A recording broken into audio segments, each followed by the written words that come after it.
There are studies that say that even spending 20 minutes outdoors, increases a child's attention span by about 2 to 3 minutes, which, by the way, is huge considering an average child's attention span at a time is about 5 to 7 minutes.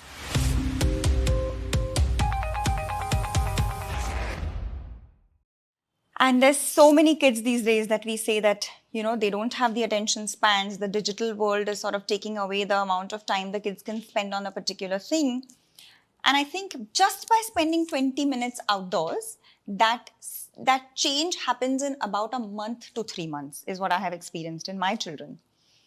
They're able to be so much more curious. They're able to be so much more compassionate. And I'll give you a little story.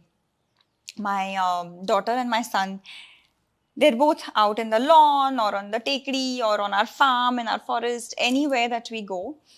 And we try consciously as parents to not use the word no as much as possible. They'll fall, they'll make mistakes, and they'll learn to fail.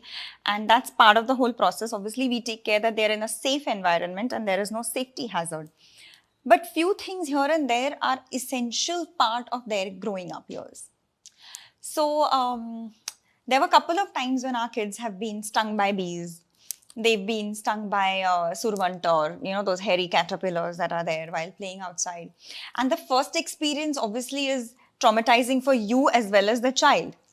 And a lot of it depends on how you react to that moment. A lot of times something happens and like, oh my God, and then the child will be like, oh my God. But I genuinely think that tough love is a little requirement in today's generation where they need to experience these things, physical hardships at a younger age for them to be more resilient emotionally, mentally, and physically at an adult stage. So there was this time when we'd taken a few cousins to our farm and we were all sitting and chit-chatting and the kids were playing. And one of my cousins got stung by a survantor.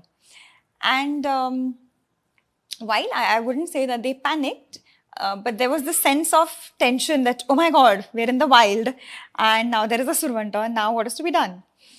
Within 10 seconds, Rishi, my son, ran over there. Oh, that's a survantor. Nothing happens with it. I have gotten bitten by it like 4-5 times before this. And the moment he said it, suddenly they were like, oh, if he's fine with it, perhaps I should be fine with it, And he totally did the whole first aid for my cousin. But the minute the stigma around things that happen in nature is removed, right? These are all difficulties. These are hurdles. Our regular lives also have hurdles. Our regular life also have difficulties. So I personally believe that if you put children in slightly controlled yet difficult situations and they learn to overcome those situations at this age, imagine what they'll be able to do when they grow older. Imagine what they'll be able to do when they're faced with a situation which they haven't ever come across, or which is an uncomfortable situation, which is a painful situation.